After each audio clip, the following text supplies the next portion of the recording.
according to Eddie Hearn, Turki Alalshikh is putting together a 2-fight deal for Anthony Joshua upon his return to the ring later on this year. Now, for those of you that don't know, Anthony Joshua is injured, undergoing a surgery, and will be back to the ring later on this year. Now, I must say this, I am very disappointed that Tyson Fury will not be the next fight for Anthony Joshua. Now, Tyson Fury, according to reports, is still adamant that he's retired, which I think is a waste of time. He's going to come into the ring.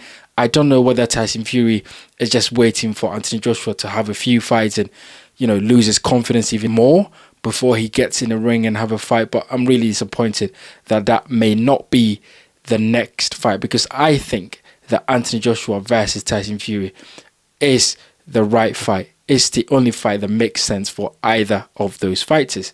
But interesting enough, Turki Alalshikh is putting together this 2-fight deal. Now, the 2-fight deal is really interesting because the fighters that are involved in this deal. Now, the first fighter that was named in this deal is Dillian Whyte. And I must say, it makes some sense. Anthony Joshua versus Dillian Whyte, I think, is always going to be an interesting fight. Although I think Anthony Joshua has now developed way better than Dillian Whyte. I think Dillian Whyte is massively on a decline. His punch resistance is gone. He's not very coordinated in the ring. He has an incredible left hook, but he hasn't landed that in a very, very long time. Since the Povetkin knockout, he's never been the same after that with the uppercut. So, look, Dillian Whyte has deteriorated very much so. And I think Anthony Joshua has still got a little bit more in the tank left than Dillian Whyte. But I think it's a really good fight because both fighters have history. It's unfinished business. Dillian Whyte knocked Anthony Joshua down in the amateurs.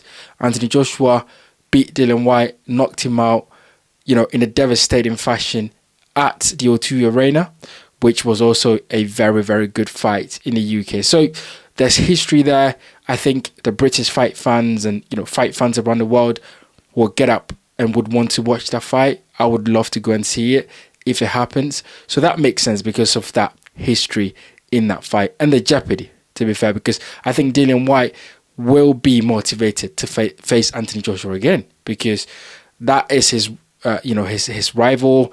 They've had back and forth over the years, and I think Dillian Whyte would love to have revenge. And for Anthony Joshua, I think he'll be motivated to fight Dillian Whyte because it is a fight that he does not want to lose to Dillian Whyte twice, not in the amateurs and also not in the professional game. So I think, it makes sense. Now, what does not make sense to me is the second fighter that was named in this deal, and that is Jared Anderson. I do not understand where the motivation or the incentive comes in for Anthony Joshua to fight Jared Anderson. I don't get it. I don't know why, Jared Anderson is involved in this deal. It's quite strange to me. If you guys know anything, please put it in the comment section below.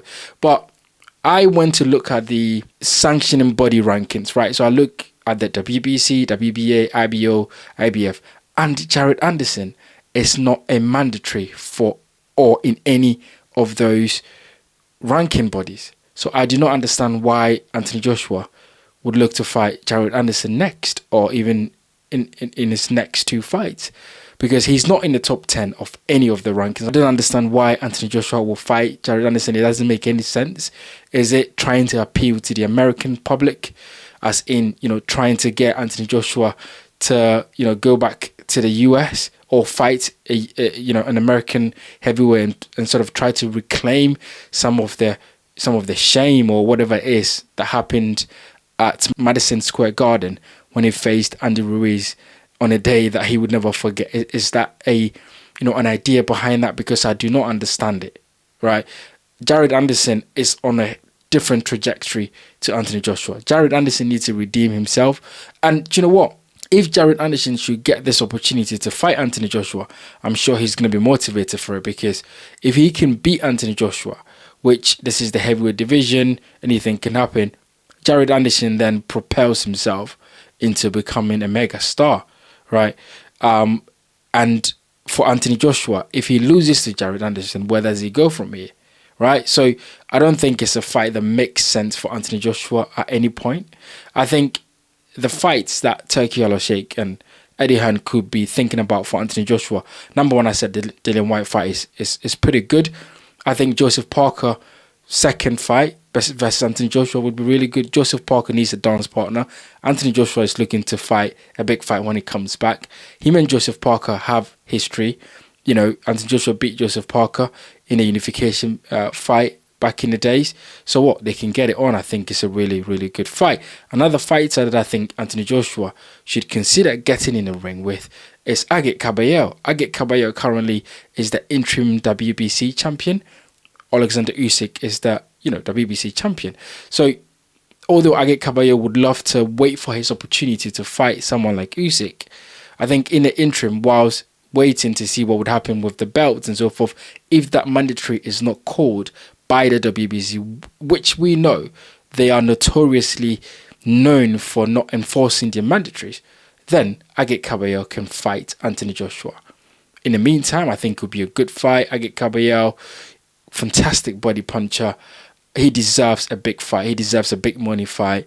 And I think, fighting against Anthony Joshua or being put into this 2-fight deal would be really, really good for Anthony Joshua, because Agit Kabayel is a credible fighter to fight. And of course, if Anthony Joshua wins, he then gets the spot of maybe the WBC interim champion. If Agit Kabayel wins against Anthony Joshua, he totally deserves it, and then he propels his career into superstardom, and he goes on to make a lot of money for himself and maybe fight for world titles, because I think apart from Joseph Parker, Agit Kabayel is the next fighter that deserves his spot at a world title. So look, it's really interesting to see how this 2-fight deal will be finalized, but look, I am looking forward to seeing Anthony Joshua back in the ring. I think he brings something to the sport. We've all seen it over the years. But I think, either the Tyson Fury fight, Dillian Whyte, or someone like Joseph Parker, or even Agit Kabayel is the only fight that would make sense. Jared Anderson, I do not know for the life of me why Jared Anderson is being discussed in this 2-fight deal. But you guys get in the comment section and let me know what you think about this Anthony Joshua 2-fight deal and the fighters that have been named in here. What do you think about it? Who do you think Anthony Joshua should fight next? What do you think about Tyson Fury saying that he's retired and not getting back in the ring? Because I think that fight is the only fight that makes sense for Anthony Joshua and for Tyson Fury. Get in the comment section and let me know. As always, guys, don't forget to hit the like button, subscribe, and leave your comments in the section below. I'll see you guys on the next one.